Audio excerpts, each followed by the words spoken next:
కూడా దీని వెనుక కనిపిస్తుంది. సార్, జగన్మోహన్ రెడ్డి గారు అరెస్ట్ అవ్వబోతున్నారు. ఇదిగో అరెస్ట్, అదిగో అరెస్ట్ అంటున్నారు. ఏటుగా కూడా చెప్పారు, మనం మాట్లాడుకోవడం జరిగింది. ఒకవేళ అదే జరిగితే ఆంధ్రప్రదేశ్ అగ్నిగుండం అయిపోద్దని చెప్పి వైఎస్ఆర్సీపీ శ్రేణులే మాట్లాడే పరిస్థితి. అసలు ఏం జరగబోతుంది? ఎవరైనా పార్టీ మా నాయకుడిని అరెస్ట్ చేస్తే ప్రజలు సహించరు, భగ్గుమంటుంది, ఇట్లాంటివి మామూలుగా ఉంటాయి కదా. ఉదయం షర్మిల నెల్లూరు పర్యటనకి వెళ్ళారు. ఆమె అక్కడ మీడియాతో మాట్లాడుతున్నారు.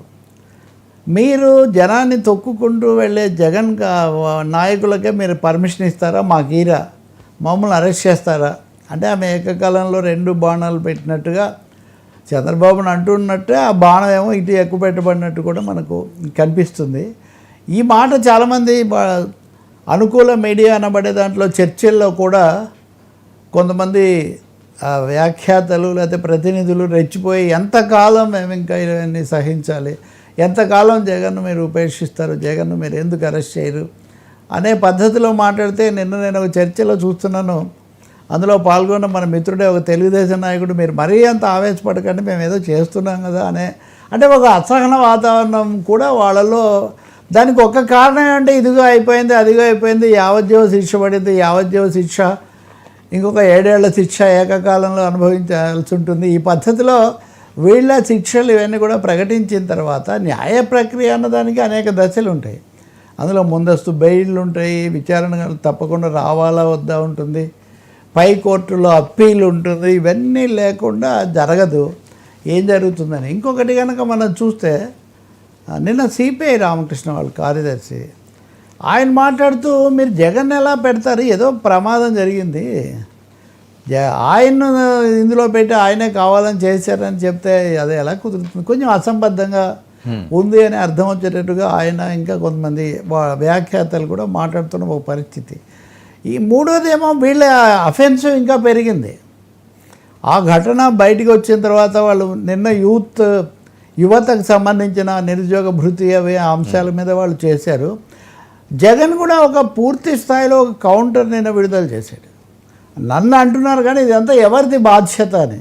అంటే ఈ ఎత్తు అనండి లేకపోతే ఈ కథ ఈ అటాక్ బెడిసి కొట్టిందా అని ఒక డౌట్ కూడా పాలక కూటమికి వచ్చింది. ఎందుకంటే కారు ప్రభుత్వంది వాహనం, అది బాగాలేదు, మీరు మంచిది ఇవ్వలేదని నేను మీ అనుమతి తీసుకొని కొత్తది కొన్నాను, కానీ అది ప్రభుత్వ అధీనంలో ఉంది, డ్రైవరు ప్రభుత్వం నియమించిన వాడు ఎప్పటి నుంచో ఉన్నాడు, సో మీ వాహనము మీది. మూడోది, మాజీ ముఖ్యమంత్రిగా మీరున్నా నేనున్నా ఎవరికైనా కానీ Z+ సెక్యూరిటీ, దీంతోపాటు ఇదిగో 130 మంది పోలీసులు, ఒక రోప్ పార్టీ, ఎవరో వచ్చి ఇక్కడ పడ్డారు అంటే నా చుట్టూ రోప్ పార్టీ లేదనే కదా అర్థం.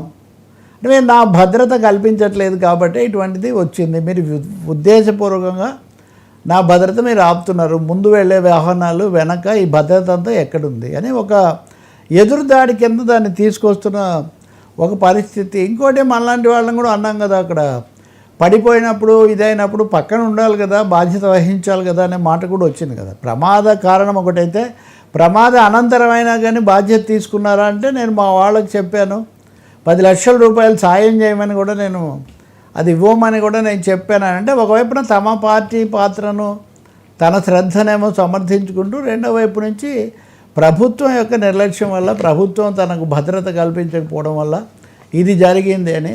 దీనికి సమాంతరంగా వైసీపీ వాళ్ళు ఆయన భద్రతకు ముప్పు ఏర్పడింది, ఆయన ప్రాణాలకు ముప్పు ఏర్పడింది అని ఎవరో దాన్ని కూడా కొంతమంది అన్నారు. మీరు అక్కడ మీ బిల్డింగ్ దగ్గర, మీ ప్యాలెస్ దగ్గర అదే ఎవరో కాయ పగలగొట్టినందుకే మీరు అలా చేస్తున్నారే, ఇక్కడ ప్రాణాలు పోతుంటే కూడా లెక్కలేదా? ఇవన్నీ ఎన్ని మాటలైనా వర్మ ఫైనల్గా రాజకీయ నిర్ణయం తీసుకోవాలి, అది చట్టబద్ధంగా దాంట్లో ఇమర్చాలి. ఇది సమయం పట్టేట్టుగా ఉంది. నిన్న చంద్రబాబు నాయుడు అది కూడా అన్నారు, వీళ్ళందరినీ ఎదుర్కోవడానికి, అరాచకాలు ఆపడానికి రాజకీయ పాలన, పొలిటికల్ అడ్మినిస్ట్రేషన్ అనేది ఒక ముఖ్యమవుతుంది, అటువైపు మేము దృష్టి పెడతామని. వీళ్ళేమో మీరు రాజకీయంగా మా మీద కక్ష సాధింపు చేస్తున్నారు, మీరు చేస్తున్న కొద్దీ మేము ఇంకా పెరుగుతాం, మాకు ఇంకా జనం వస్తున్నారు. సజ్జల రామకృష్ణారెడ్డి కూడా నిన్న ఆయన కూడా మీడియాతో ఆయన వాళ్ళ కార్యకర్తల సమావేశం లేదో మాట్లాడుతూ ఆయన కూడా అలాగే చెప్పారు. అంటే ఒక విధంగా రోగి కోరింది వైద్యుడు ఇచ్చింది ఒకటే అయింది అన్నట్టుగా వాళ్ళ దాడి పెరుగుతుంది, వాళ్ళు అరాచకం చేస్తున్నారు, వాళ్ళు ఇదంతా చేస్తున్నారని వీళ్ళు అంటున్నారు. మేము ఎలాగూ రాబోతున్నామని మీరు ఇలా రాబోవటం అనే ప్రశ్న ఎక్కడుంది చెప్పు. ఇప్పుడు రైస్ సర్వే అనుకూలంగా ఉండొచ్చు, లేకపోతే కేకే సర్వే అసంతృప్తిని చూపించవచ్చు, కానీ ఎన్నికలు లేవు కదా ఇప్పుడు. ఎన్నికలు ఎప్పుడో ఉంటాయి, అప్పటికి రాజకీయ పరిణామాలు ఎలా వస్తాయి, ఈ లోపల ఎవరెవరు ఎంత సక్రమంగా ప్రజల కోణంలో పనిచేస్తారు, దీని అంతటి మీద ఆధారపడి ఉంటుంది. కానీ బట్ వన్ థింగ్ మటుకు జగన్ ఒక పూర్తి స్థాయి కౌంటర్ స్ట్రాటజీతో, ప్రతి వ్యూహంతో ముందుకు వస్తున్నట్టు మటుకు కనిపిస్తుంది. ఈ మధ్య ఎవరో చెప్పారు నాకు, ఆ పీకే గతంలో మాట్లాడితే పీకే అనేవాళ్ళు కదా, ఇప్పుడు పీకే టీంలో ఉన్నటువంటి ఒక వ్యక్తిని వాళ్ళు సలహాదారుగా కూడా పెట్టుకున్నారు. మళ్ళీ వాళ్ళే, ఆయన అంతకుముందు లోకేష్ దగ్గర కూడా పనిచేసిన ఒక వ్యక్తి, అతనే ఇప్పుడు మళ్ళీ తిరిగి ఇక్కడ సలహాదారుగా వచ్చి టీం మెంబర్. సో మళ్ళీ పీకే కాదు కానీ పీకే అసిస్టెంట్లుగా ఉన్న వాళ్ళు, ఇటువంటి వాళ్ళు they are back in the team అని. సో ఒక వ్యూహాత్మకంగానే వీళ్ళు కొంచెం పాలక కూటమిని ఇరకాటంలో పెట్టడం, ఎదురుదాడి చేయటం, ప్రజల్లోకి రీచ్ పబ్లిక్ అది పెంచడం, ఈ 3 సూత్రాలతో వెళ్తున్నట్టు కనిపిస్తుంది. కేసులు అంటారా ఎప్పుడు జరుగుతుంది మనకు తెలియదు. అవును సరే, ఈ ఛానల్ నిలిపివేత ఏపీ కేబుల్ ఆపరేటర్ల సంక్షోభం ఇదే పెద్ద సమస్యగా ఉందండి నిజంగా. ఇప్పుడు ప్రభుత్వం ఆఫ్కోర్స్ కేసీఆర్ కొన్ని ఆపేశారు, లేకపోతే చంద్రబాబు ఉన్నప్పుడు 1-2 ఆపేశారు, కానీ ఇప్పుడు ఏకంగా 4 ఛానల్స్ రావట్లేదు ఆంధ్రప్రదేశ్లో. 4 ఛానల్స్ పేర్లు అవసరం లేదు కానీ అందరికీ తెలుసు. 4 ఛానల్స్ రాకపోవడం అంటే కేబుల్ ఆపరేటర్లు దాని మీదే ఉంటారు. వాళ్ళు ఎంఎస్ఓలు వేరు, లేకపోతే డిటిహెచ్ డైరెక్ట్ హోమ్ ఆ పైన కనెక్షన్స్ పెట్టుకున్న వాళ్ళు వేరు. మామూలు ఆమ్ ఆద్మీ ఇవి చూస్తుంటారు కదా, వాడు 4 ఛానల్స్ రాకపోతే ఇది ఒక విధంగా కేబుల్ని నమ్ముకొని ప్రతి కేబుల్కు ఒక 50 ఇళ్లకు ఒకడు, వాడి చుట్టూ 3 ఇలా. అంటే మనం ఇదివరకు కదా గ్రామ సచివాలయాలు, ఇదివరకు కదా వాలంటీర్లు, ఇదివరకు కదా అని ఉపాధి ఉద్యోగాల తర్వాత గ్రామాన్ని, ఇప్పుడు ప్రతి ఆవాసాన్ని సముదాయాన్ని ఆవరించుకొని ఒక చిన్న బ్యాచ్ బతుకుతుంటుంది ప్రతి ఊర్లో కదా. ఇప్పుడు ఎప్పుడైతే ఇన్ని ఛానల్స్ రాకుండా పోతున్నాయో, అందులో కూడా వాళ్ళు చూడడం అలవాటైనవి ఒక సంక్షోభానికి దారితీస్తుంది. వాళ్ళు ఏమంటున్నారు, ముఖ్యంగా కేబుల్ కుర్రాళ్ళు వీళ్ళందరూ కేబుల్ మానేసి వాళ్ళు ఇంకా డిటిహెచ్కి వెళ్ళిపోతాము, ఎందుకు మీరు 4 రావట్లేదు, పైగా ఇప్పుడు అక్కడికి వచ్చి వెళ్తే ఓటీటీలు ఇవన్నీ వచ్చి చాలా సినిమాలు, చాలా ఆప్షన్స్ వాళ్ళు ఆఫర్ చేస్తున్నారు, వీటిని నమ్ముకొని రోజు వీళ్ళ దగ్గరికి వచ్చి డబ్బులు అడగడానికి వెళ్ళినప్పుడంతా అది రాలేదు ఇది రాలేదని కంప్లైంట్. సో దీంతో గ్రామాల్లో అతి కీలక జీవనాడిలాగా తయారైంది ఓవర్ ఏ పీరియడ్. దాదాపు 30 లక్షల మొన్న ఎవరో చెప్తున్నారు 30 లక్షల కనెక్షన్ సార్. ఇప్పుడు ఒక్కసారిగా ఇలా అయ్యేసరికి మేము చాలా సమస్యల్లో పడ్డాము. గతంలో 1-2 ఆపినప్పుడు వాళ్ళకున్న కనెక్టివిటీ దాన్ని బట్టి అదొక విధంగా నడిచింది. కానీ మీడియాకి చాలా స్నేహపూర్వకంగా మీడియా ఫ్రెండ్లీ అనే చంద్రబాబు నాయుడుకు పేరు కదా, మీడియా మైండ్ సెట్ మార్చుకోవాలని కూడా చెప్పేవాళ్ళు. కానీ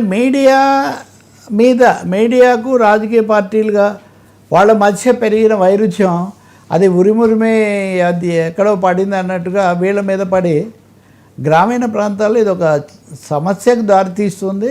మూడోది దాన్ని ఏమంటారు, డిటిహెచ్ పైన పెట్టుకునే డిష్ యాంటీనాలకు వెళ్ళిపోవటం అనే ఒక, అది ఏమవుతుందంటే అల్టిమేట్గా చిన్న సంస్థ ఇంకా లోకల్ ఇంకా చాలా నెట్వర్క్స్ ఉంటాయి, వాళ్ళందరూ కూడా సమస్యల్లో పడిపోతున్న ఒక పరిస్థితి. ప్రభుత్వాలేమో ఫైబర్ నెట్ అని కేబుల్ అని రకరకాలుగా చేస్తాం అంటున్నప్పటికీ కూడా మీరు ఎప్పుడైతే ఇవి టార్గెట్స్గా మారుతున్నాయో కాబట్టి విమర్శలు జవాబులు చెప్పండి, అది పెద్ద సమస్య కాదు. కానీ దానికోసం ఇది చేసేసరికి ఇటు ఆడియన్స్ కూడా డిఫరెంట్ వ్యూ పాయింట్స్ మిస్ అవుతున్నారు. ప్లస్ ముఖ్యంగా ఇళ్లల్లో ఒక అసంతృప్తి పెరిగిపోయి మనం డిష్ వైపు ఒక విధంగా ఇది క్రాష్ అయ్యేది డిష్ ఫ్లాష్ అవుతున్న ఒక పరిస్థితి అయితే వస్తుంది. దీని గురించి ప్రభుత్వ పెద్దలు ఆలోచించాల్సిన అవసరం ఉంది. ఇప్పుడు మొన్న ఉదాహరణకు కొమ్మినేని శ్రీనివాసరావు ఆ డిబేట్, అప్పుడు కృష్ణరాజు అరెస్టు, ఈయన బెయిల్ మీద వచ్చారు, ఆయన ఇంకా ఉన్నారు, ఆ కేసు నడుస్తుంది.